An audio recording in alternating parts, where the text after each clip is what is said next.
नाही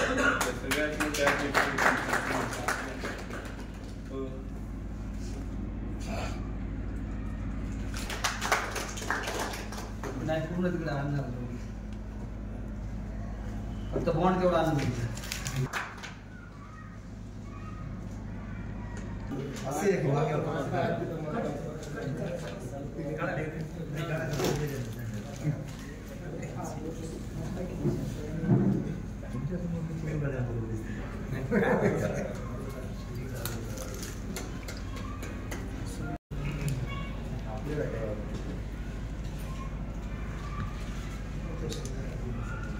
या की नका दोन कार्यक्रम आहेत एक थोडं मागे येतं फोटो बॅकलाइट मारा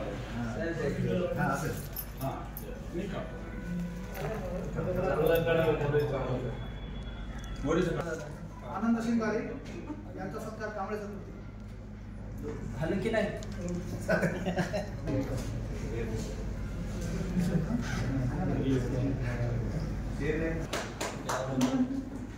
संतोष थोडं झाड लावून घे बरं फुटून निघायचं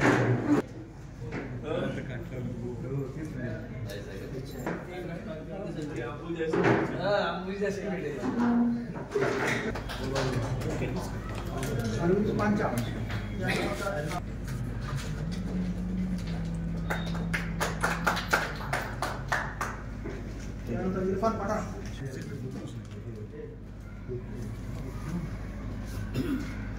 पुरस्कार अनंतराव शिंगारे अध्यक्ष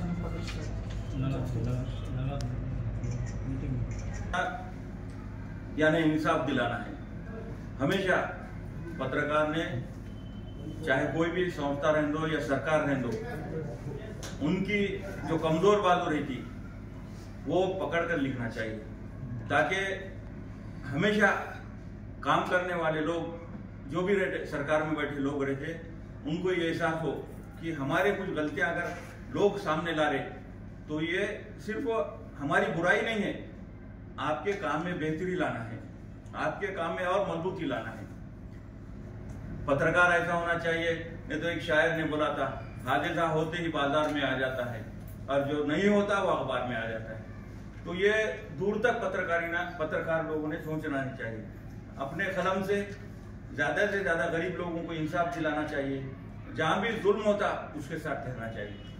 चाहे समाज आज तो बहुत आसान होगा, आप पूरे महाराष्ट्र में देख रहे हैं, छोटी सी अगर बात हो गई तो उसको पहले तो ये देखा जा रहा है कि कौन से समाज का आदमी है, ये नहीं देखा जा रहा है कि किसी के साथ जुल्म हुआ, वो किसी भी समाज का रहने दो या जुल्म करने वाला किसी भी समाज का रहने दो, आप मजलूम के साथ ठहरना चाहिए। पत्रकार ने भी ठहरना चाहिए और राजकीय लोगों सब लोगों ने मिलकर ठहरना चाहिए और किसी भी इंसान को इंसाफ दिलाना चाहिए।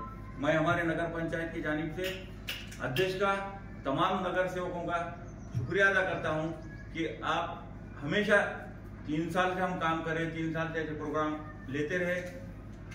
अध्यक्ष साहब का साथ हमने बेलौस साथ दिया, पूरे अधिकार से उनके तरफ में नगर पंचायत सौंप दी थी, क्योंकि एक काम करने वाला हो, अध्यक्ष अगर पढ़ा लिखा रहा और उसको राजकीय बैकग्राउंड रहा तो वो काम में और मजा आता।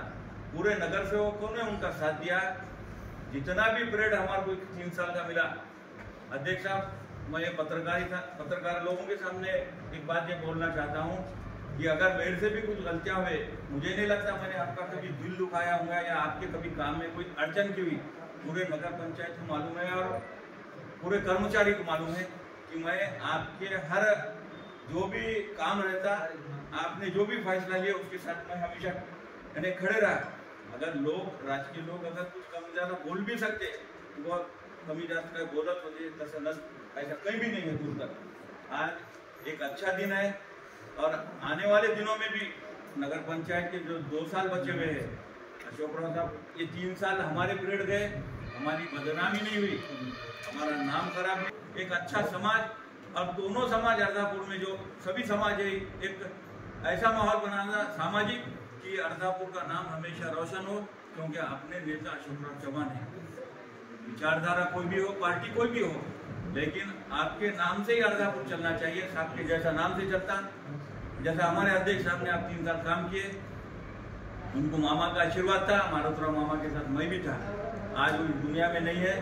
तालुक्यातील सर्व पत्रकार बंधूंचा पत्रकार दिनानिमित्त सत्कार करण्याच्या या छोटेखानी कार्यक्रमाचे अध्यक्ष आपल्या या नगरीचे नगराध्यक्ष आणि छत्रपतीजी कानोडे, सत्कार मी बी माझ्या वतीनं व नगरपंचायतच्या वतीनं सर्व पत्रकारांना या पत्रकार दिनाच्या शुभेच्छा देतो आणि मी माझे 2 शब्द थांबितो। जय हिंद, जय महाराष्ट्र। अध्यक्ष आपल्या सर्वांचे लोकप्रिय नगराध्यक्ष आदरणीय छत्रपती कानोडे साहेब, उपनगराध्यक्ष आदरणीय मुसरीजी खतीब साहेब, त्याचबरोबर ज्यांचा नुकताच विशेष सन्मान सोहळा या ठिकाणी संपन्न झाला, ज्यांना पत्रकारितेचा विशेष पुरस्कार प्रदान करण्यात आला, असे आमचे सहकारी मित्र आनंदरावजी शिंगारे, नगरसेवक व्यंकटरावजी राऊत साहेब यांचा जन्मदिवस आणि तो पत्रकार दिन म्हणून साजरा केला जातो। कारण पत्रकार सृष्टीचे जनक, वृत्तपत्राचे जनक म्हणून ज्यांनी या देशामध्ये पहिलं मराठी वर्तमानपत्र सुरू केलं, दर्पण नावाचं, ते आचार्य बाळशास्त्री जांभेकर यांचा जन्म 6 जानेवारी 1812 साली रायगड सिंधुदुर्ग जिल्ह्यातील पांबुर्ले या गावी झाला आणि वयाच्या 20व्या वर्षी म्हणजेच 1832 साली त्यांनी या भारत देशामध्ये पहिलं दर्पण नावाचं मराठी वर्तमानपत्र सुरू केलं।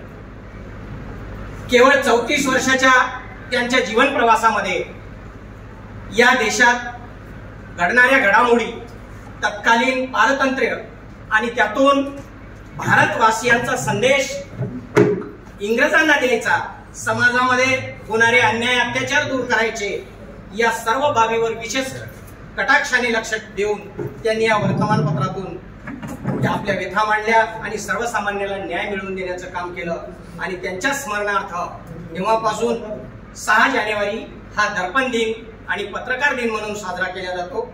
आणि त्या निमित्तानं आदरणीय आपल्या येथील सर्व सन्माननीय नगराध्यक्ष, उपनगराध्यक्ष आणि सर्व नगरसेवक यांच्या वतीनं या ठिकाणी सर्व पत्रकारांचा सन्मान केला। त्याबद्दल मी पत्रकार संघटनेच्या वतीनं, सर्व पत्रकार संघटनेच्या वतीनं मी नगरपंचायत पदाधिकाऱ्यांचं आणि सोबतच प्रशासनाचं मनापासून ऋण व्यक्त करतो। ऋण याच्यासाठी व्यक्त करतो, आभार मानणार नाही, कारण आभार मानल्याच्या नंतर आपले संबंध संपतात। आपण आभार मानून दुसरीकडे कुठंतरी गेलो तरी आपले संबंध संपतात, तुमचे आमचे संबंध हे संपणारे नाही। आम्ही सदैव आपल्या उपयोगी पडणार आहोत आणि म्हणून आपले ऋण व्यक्त करतो। पत्रकार म्हटल्याच्या नंतर पत्रकारांचा सन्मान हा कमी जागेमध्ये आणि कमी लोक करतात, कारण पत्रकार वास्तववादी लिखाण करत असताना अनेकांची मन दुखवलेली असतात। आम्ही अनेक वेळा आपल्या नगरपंचायत प्रशासनामध्ये चालणाऱ्या कारभाराच्या विषयी आपल्या समर्थनार्थ काही बातम्या दिल्या असतील, पण बहुतांशी आपल्या विरोधात बातम्या दिल्या तरी सुद्धा आपण आमचा या ठिकाणी सन्मान केला। त्याबद्दल मी सर्व नगरपंचायतीच्या पदाधिकाऱ्यांचं मनापासून ऋण व्यक्त करतो। आणि आम्ही जे काही लिहिलं ते वास्तव होतं। प्रस्ताविकेमध्ये बोलताना उपनगराध्यक्ष महोदयांनी मान्य केलं की आपल्या विरोधात एखादी बातमी आल्याच्या नंतर तो आपला विरोध नाही, तर आपल्या चुका सुधारण्यासाठी पत्रकारांनी दिलेली ती संधी असते, असं समजून आपण आपल्या चुका सुधाराव्यात असं प्रास्ताविकेमध्ये या ठिकाणी नमूद केलं। आणि खरंच समाजाच्या हिताचं जे जे काही आहे ते आम्ही लिखाण करण्याचं काम करतो। आणि आमच्या सर्व पत्रकार बांधवांना सुद्धा विनंती करतो, आमच्यामध्ये काही जुने पत्रकार आहेत, काही नवीन आहेत, काही तरुण आहेत आणि तरुणांचा जोश वेगळा असतो, त्यांचं सळसळतं रक्त असतं। एखाद्याने आपला एखादा चुकीचा शब्द बोलला तर त्याचा कुठंतरी बदला घ्यायचा या उद्देशानं लिखाण केल्या जातंय, पण तसं लिखाण पत्रकारांनी करायचं नसतं। पत्रकार हे समाजाचा आरसा असतो, आपण फक्त आरसा दाखवण्याचं काम करतो। समाज असा आहे आणि त्या आरशामध्ये दिसणारं प्रतिबिंब हे वास्तव असं आपण आपल्या लिखाणामध्ये उतरवायचं असतं, एवढंच काम पत्रकारांचं असतं। समाजामध्ये अनेक चांगल्या घटना घडतात, त्या चांगल्या घटनेचं वार्तांकन आपण करावं. कळत न कळत काही चुकीच्या घटना घडतात, जेणेकरून त्या चुकीच्या घटनेमुळं संबंध समाजामध्ये तेढ निर्माण होण्याचा प्रयत्न होतो. अशा बातम्या शक्यतोवर आपण टाळाव्यात. आपल्या बातमीमुळं कोणाचं तरी भलं होणार आहे, समाजाचं हित होणार आहे, असा उद्देश डोळ्यासमोर ठेवून आपण सर्वांनी लिखाण करावं, एवढीच अपेक्षा आजच्या या प्रसंगी व्यक्त करतो. परत एकदा नगराध्यक्षांनी त्यांच्या टीमने त्यासाठी मी पुनश्च एकदा सर्व पत्रकार बांधवांचं तर्फे त्यांचं खरंच अंतःकरणातून कौतुक करतो. ह्यांनी जे ही संकल्पना घेऊन पत्रकार बांधवांचा जो सत्कार ठेवण्यात येतो, त्यांना फुलाची पाकळी देऊन त्यांचा सन्मान करण्यात येतो. त्यामुळं आम्हाला अध्यक्ष साहेब तुमच्या ह्या संकल्पनेमुळं खरंच सांगतोय, प्रत्येक पत्रकार बांधवाच्या अंतःकरणातून एक काम कमी करण्याची नाही तर एक काम जास्त करण्याची जिद्द निर्माण होते. आणि हाच कार्यक्रम नाहीये तर प्रत्येक घटकामध्ये, मग विद्यार्थी असतील, खूप छान नवीन हे केलं. आमची अशी इच्छा आहे की आपल्याच कर्मचाऱ्यांनी सूत्रसंचालन करावं, जेणेकरून कार्यक्रम आपला वाटला पाहिजे. खूप छान केलं सर. त्याच्यानंतर उपस्थित आपण सर्व पत्रकार बंधू सगळ्यांची नावं घेत नाही. माझा मित्र अरविंद ते सुद्धा आला, त्याबद्दल धन्यवाद.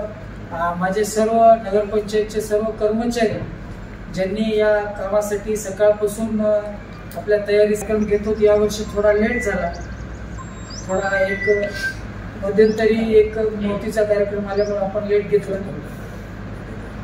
सगळ्यांनी स्तुती केली, त्याबद्दल सगळ्यांचे धन्यवाद. खरं म्हणजे हे सगळ्यांच्या विचारातून हा कार्यक्रम होतो. पत्रकारिता लोकशाहीचा खूप मोठा आधारस्तंभ, चौथा स्तंभ आपण मानतो. पत्रकारितेमध्ये आताच उपाध्यक्ष साहेबांनी सांगितलं, सुधारणा करण्यासाठी पत्रकारिता जो काही विषय मांडतात त्याच्यामध्ये नगरपंचायत अंतर्गत सुधारणा करण्यासाठी जिथं जिथं काही वाव होता ते करण्याचा आमच्या माध्यमातून आम्ही निर्मळ प्रयत्न केला. सगळ्यांच्या गोष्टी करणं शक्य नाही, कुठेतरी अडचणी येतात, कुठेतरी आम्हाला सुद्धा लिमिट असतं. पण जेवढं काही करता येईल, जेवढं काही शक्य असेल ते आम्ही करतो. सगळ्यांच्या माध्यमातून करण्याचा आमचा प्रयत्न आहे, करत राहणार. याच्याबद्दल निश्चितच आपला या ठिकाणी सत्कार करण्यामागचा उद्देश हेच आहे की जे काही अडले लाडले आहेत किंवा ज्यांच्या काही खूप प्रमुख समस्या आहेत त्यांना न्याय मिळवून देण्यासाठी आपण खूप महत्वाची भूमिका निभावतो. जे कुणाला दिसत नाही ते पत्रकारांना दिसतं. त्याच्यामुळं आपल्या माध्यमातून समाजाची एक प्रकारे खूप चांगल्या पद्धतीची मदत होते, सुधारणा होते. त्या माध्यमातून आपण त्या पद्धतीनं काम करत असतात. ज्या पद्धतीनं जी एखादी घटना असेल त्या घटनेला कशा पद्धतीनं आपण त्या ठिकाणी ट्रीट करतात आणि कशा पद्धतीनं उलथापालथ करू शकतात. राज्यांना राज्य उलथून टाकण्याची ताकद, जरी आम्ही या खुर्चीवर बसलो तरी ही खुर्ची क्षणामध्ये खाली करण्याची ताकद ही फक्त पत्रकारामध्येच आहे.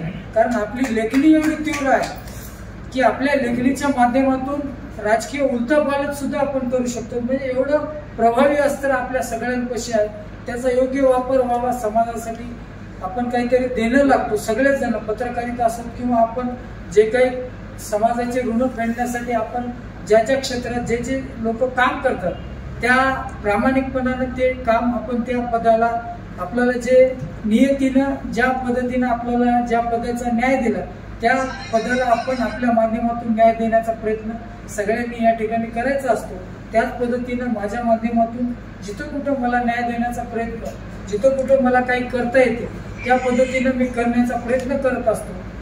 मला यासाठी माझे सर्व नगरसेवक, माझे सर्व कर्मचारी त्या ठिकाणी मदत करत असतात. त्याच पद्धतीनं सीओ साहेब सुद्धा त्या माध्यमातून मदत करत असतात. खूप चांगल्या मध्यंतरीच्या बातम्या या ठिकाणी आपल्या माध्यमातून आल्या. अर्धापूर शहराचा विकास करण्यामध्ये आदरणीय लोकनेते, महाराष्ट्राचे माजी मुख्यमंत्री अशोकरावजी चव्हाण साहेब यांचं खूप मोठं योगदान आहे. त्या माध्यमातून खूप चांगली कामं शहरामध्ये चालू आहेत. खूप कामं प्रगतीपथावर आहेत. काही कामामुळे जनतेला या ठिकाणी त्रास सुद्धा सहन करावा लागतो. ते सुद्धा त्याचे सुद्धा आम्ही दिलगिरी आहोत. पण याचा कुठं भाऊ न करता आतापर्यंत रोडचे कामं झाले नाहीत. आपण सर्व पत्रकारांनी सुद्धा त्या गोष्टी बातम्या आपण सांभाळून घेतल्या. काही बातम्या आपण जरी विरोधात दिल्या तरी त्या माध्यमातून काही कामं जी व्हायची राहिली त्याचं सुद्धा आपण या ठिकाणी जनतेपर्यंत आमच्या भावना पोहोचवलं, त्याबद्दल मी सगळ्या पत्रकारांचा या ठिकाणी धन्यवाद देतो. आणि वेळातला वेळ काढून या छोट्याशा प्रोग्रामला मोठा कार्यक्रम घ्यायचा होता. सीओ साहेबांचं म्हणणं स्वतः हजर राहायचं होतं, पण त्यांना अर्जंट काम आल्यामुळे ते सुद्धा येऊ शकले नाही. छोट्याशा कार्यक्रमाला एका मेसेजवर आपण सर्वजण या ठिकाणी आमचा छोटासा सत्कार, त्याबद्दल मी सर्व या ठिकाणी नगरपंचायतच्या माझ्या सर्व नगरसेवकांच्या वतीने, सर्व कर्मचाऱ्यांच्या वतीने, मुख्य कार्यकारी अधिकारी शैलेशजी फडसे साहेब यांच्या वतीने मी सगळ्यांचा या ठिकाणी खूप खूप आभारी आहे की आपण थोड्याशा एका मेसेजवर या ठिकाणी सर्वजण उपस्थित झालात.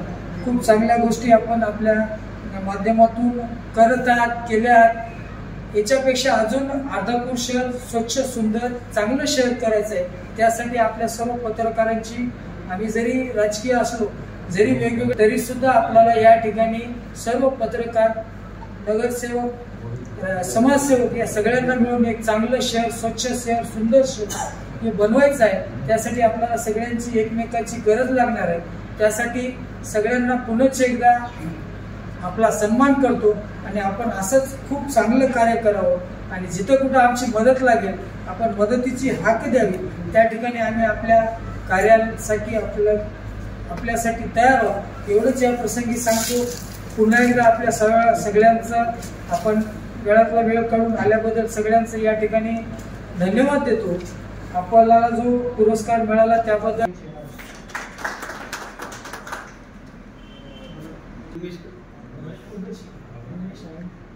त्यानंतर आभार.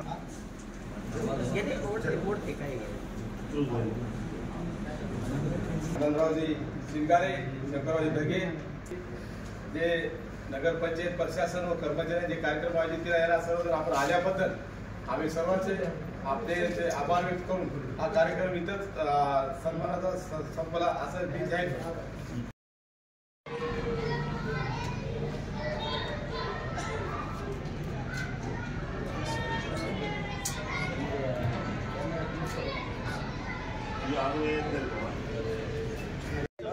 कडक नाही